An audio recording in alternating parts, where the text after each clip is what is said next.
Everyone. आज जैसा कल बताया था उपयोगिता के बारे में, आज उपयोग कार्डिनल यूटिलिटी एनालिसिस गणनावाचक उपयोगिता विश्लेषण को बताएंगे। गणनावाचक उपयोगिता विश्लेषण जैसा नाम से जाहिर है, कार्डिनल यूटिलिटी एनालिसिस। कार्डिनल होता है गणनावाचक, गणना करना, जोड़ना, घटाना।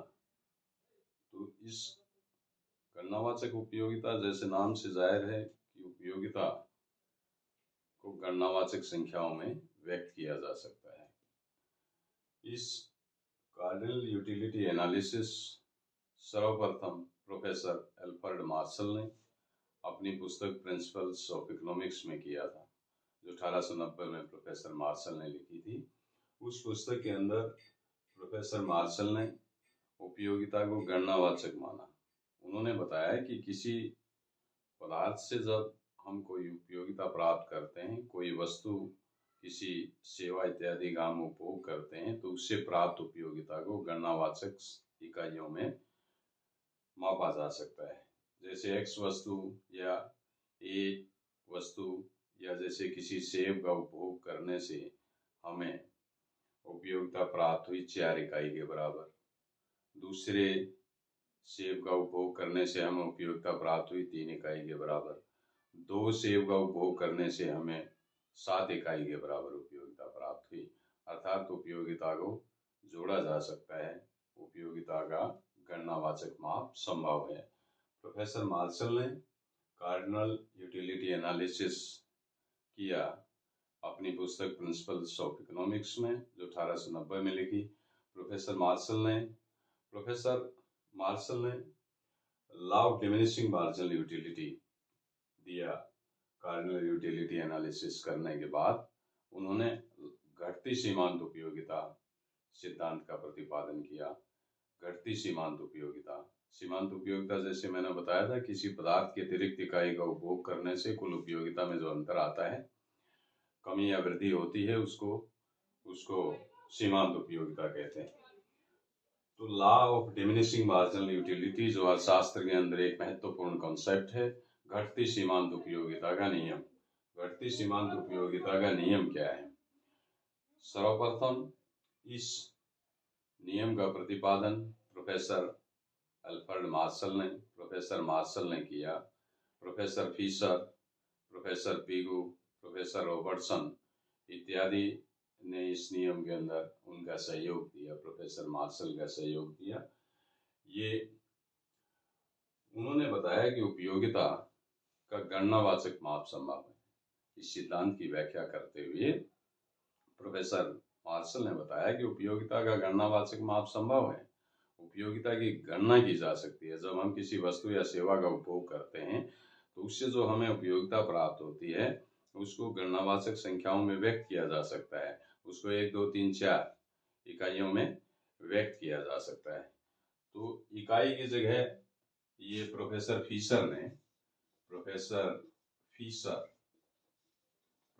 फिशर ने एक माप दिया, यूटिल उपयोगिता को मापने का। यूटिल शब्द है, UTIL, यूटिल शब्द उपयोगिता, यूटिलिटी से बना लिया उन्होंने, शॉर्ट फॉर्म यूटिल। एक सेब के उपभोग से 4 यूटिल हुई, 2 सेब के उपभोग से 7 यूटिल हुई, 3 दूसरे से 3, 7 यूटिल हुई। इस तरह से तो सर्वप्रथम उपयोगिता की प्रोफेसर मार्शल ने बताया इसकी गणना की जा सकती है। दूसरा, प्रोफेसर मार्शल ने बताया कि उपयोगिता जो है वो 2 वस्तुओं से प्राप्त उपयोगिता की तुलना की जा सकती है।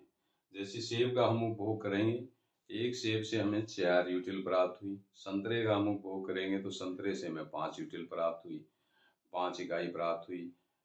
सेब से 4 इकाई प्राप्त हुई, तो सेब की अपेक्षा संतरे से हमें ज्यादा उपयोगिता प्राप्त हुई। तो 2 उपयोगिताओं में तुलना भी कर सकते हैं।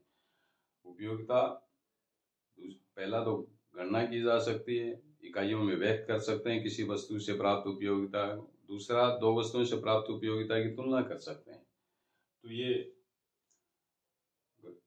उपयोगिता की गणना की जा सकती है, अर्थात उपयोगिता को गणनावाचक शब्दों में व्यक्त किया जा सकता है। ये प्रोफेसर मार्शल ने बताया। तो अब हम करेंगे law of diminishing marginal utility, घटती सीमांत उपयोगिता का नियम, जो एक अति महत्वपूर्ण क्वेश्चन है अर्थशास्त्र के अंदर। घटती सीमांत उपयोगिता का नियम क्या है? घटती सीमांत उपयोगिता का नियम यह है, जब कोई उपभोक्ता किसी वस्तु की अधिकाधिक इकाइयों का उपभोग करता चला जाएगा तो उन इकाइयों से प्राप्त उपयोगिता घटती चली जाएगी। जैसे एक सेब का उपभोग करने से उपयोगिता प्राप्त हुई हमें 20 इकाई, दूसरे सेब का उपभोग करने से प्राप्त हुई हमें 18 इकाई, तीसरे सेब का उपभोग करने से हमें 16 इकाई प्राप्त हुई, चौथे से 14। इस तरह से सीमांत उपयोगिता घटती चली जाएगी। सीमांत उपयोगिता घटने का कारण क्या है? सीमांत उपयोगिता घटने का कारण ये है, जैसे कोई एक वस्तु का उपभोक्ता उपभोग कर रहा है, सेब का उपभोग कर रहा है, तो एक भूखा व्यक्ति सेब खाएगा तो पहले सेब से उसको ज्यादा इकाइयां प्राप्त होंगी क्योंकि वो भूखा है। एक सेब खाने के बाद उसकी थोड़ी सी भूख शांत हो गई और दूसरे सेब का उपयोग करेगा तो उससे उससे कम उपयोगिता प्राप्त होगी क्योंकि थोड़ा सा उसकी भूख शांत हो चुकी है पहले सेब से। दूसरे की उपयोगिता कम होगी, तीसरे की और कम होगी, चौथे की और कम होगी। इस तरह से उपयोगिता, सीमांत उपयोगिता घटती चली जाएगी। यदि कोई उपभोक्ता किसी वस्तु की अतिरिक्त इकाइयों का जैसे जैसे उपभोग करता चला जाता है वैसे वैसे उस वस्तु से प्राप्त होने वाली सीमांत उपयोगिता घटती चली जाती है। तो यह घटती सीमांत उपयोगिता का नियम। घटती सीमांत उपयोगिता का नियम क्या हुआ? जैसे जैसे कोई उपभोक्ता किसी वस्तु की अधिकाधिक इकाइयों का उपभोग करेगा तो उसके उपभोग से प्राप्त उपयोगिता घटती चली जाएगी। तो सबसे पहले इस नियम की, ये था इंट्रोडक्शन। अब इस नियम की मान्यताएं क्या है? मान्यताएं तो सबसे पहले उपभोक्ता जिसको उपभोग करना है उसको ले लेते हैं। उपभोक्ता विवेकशील है। पहली मान्यता है, उपभोक्ता जो है वो विवेकशील उपभोक्ता है। विवेकशील का मतलब क्या होता है? विवेकशील उपभोक्ता है, विवेकशील है उपभोक्ता। विवेकशील का उपभोक्ता का मतलब क्या है? विवेकशील का मतलब है उपभोक्ता किसी वस्तु को, अपनी सीमित आय को विभिन्न वस्तुओं पर इस प्रकार से खर्च करता है कि उसे अधिकतम संतुष्टि प्राप्त हो, अपनी संतुष्टि को मैक्सिमाइज करना चाहता है। कंज्यूमर क्या है? विवेकशील कंज्यूमर वो होता है जो अपनी थोड़ी सी आय से अधिकतम संतुष्टि प्राप्त करना चाहता है। ऐसी वस्तुएं खरीदेगा जिससे उसको अधिकाधिक संतुष्टि मिले। दूसरा, विवेकशील उपभोक्ता का मतलब ये होता है कि वो उपभोक्ता उसको विभिन्न वस्तुओं की बाजार में प्रचलित कीमतों का ज्ञान है, बाजार की अवस्थाओं का ज्ञान है, बाजार के बारे में उसको पूरी जानकारी है, किस वस्तु से कितनी उपयोगिता उसको प्राप्त हो सकती है। विवेकशील उपभोक्ता है पहली मान्यता इस नियम की, विवेकशील उपभोक्ता है। दूसरा जो है इसकी मान्यता है, पहला विवेकशील उपभोक्ता, दूसरी मान्यता इसकी है कि उपभोक्ता की आय स्थिर रहती है, आय में कोई परिवर्तन नहीं होता। जब कोई उपभोक्ता किसी वस्तु को खरीदता है तो उसकी आय में कमी या वृद्धि नहीं होती, उसकी आय स्थिर रहती है। तीसरी बात है, उपभोक्ता की रुचियां, फैशन, रीति रिवाज इत्यादि के अंदर कोई परिवर्तन नहीं होता, वो समान रहती है। उपभोक्ता विवेकशील है। उपभोक्ता जो है अपनी उसकी आय में कोई परिवर्तन नहीं होता। तीसरा, उपभोक्ता की रुचियों में कोई परिवर्तन नहीं होता, फैशन, रीति रिवाज इत्यादि से कोई परिवर्तन, वो परिवर्तनशील नहीं होता है। चौथी मान्यता इसकी है, उपयोगिता को गणनावाचक संख्याओं में व्यक्त किया जा सकता है। उपयोगिता को गणनावाचक संख्याओं में व्यक्त कर सकते हैं, अर्थात किसी वस्तु से प्राप्त उपयोगिता को 1, 2, 3, 4 इकाइयों में हम उसको माप सकते हैं। दो वस्तुओं से प्राप्त उपयोगिताओं की हम तुलना कर सकते हैं। उपयोगिता तुलनात्मक है। उपयोगिता का गणनावाचक माप संभव है, उपयोगिता तुलनात्मक है और उपयोगिता को मुद्रा के द्वारा मापा जा सकता है। प्रोफेसर मार्शल ने बताया कि उपयोगिता, एक उपभोक्ता किसी वस्तु को खरीदता है तो उसके बदले में जो मुद्रा देता है वही उस उपयोगिता का माप हुई, अर्थात वस्तु से प्राप्त उपयोगिता बराबर है उपभोक्ता द्वारा खर्च की गई मुद्रा, उसके बराबर हुई, अर्थात उपयोगिता को हम माप सकते हैं। अगली मान्यता है इसकी, मुद्रा का सीमांत तुष्टिगुण। मुद्रा की सीमांत उपयोगिता स्थिर रहती है, अर्थात मुद्रा की सीमांत उपयोगिता घटती बढ़ती नहीं है। मुद्रा की सीमांत उपयोगिता भी स्थिर रहती है, क्योंकि मुद्रा को माप है, एक माप में कोई परिवर्तन नहीं होना चाहिए, तो मुद्रा की सीमांत उपयोगिता स्थिर रहती है। वस्तु जो है वो समरूप है, जिसका उपभोग हो रहा है वो वस्तुएं एक ही आकार की हैं। जैसे एक भूखा व्यक्ति है, समरूप आकार की है। एक भूखा व्यक्ति एक लड्डू खाएगा, छोटा लड्डू है, दूसरा बड़ा लड्डू है, तो बड़े लड्डू से उसको हो सकता है दूसरे से ज्यादा सेटिस्फेक्शन मिल जाए, ज्यादा भूखा है, पहले से कम मिल। तो ऐसा नहीं है, समस्त वस्तुएं आकार में और स्वरूप में वो बराबर है। सारी रूप गुण इत्यादि आकार इत्यादि में सारी वस्तुएं समान है। और वस्तु का उपभोग निरंतर होना चाहिए, अर्थात वस्तु का उपभोग जो है, जैसे एक लड्डू खाया, उसके फौरन बाद दूसरा लड्डू, उसके बाद फौरन बाद तीसरा लड्डू।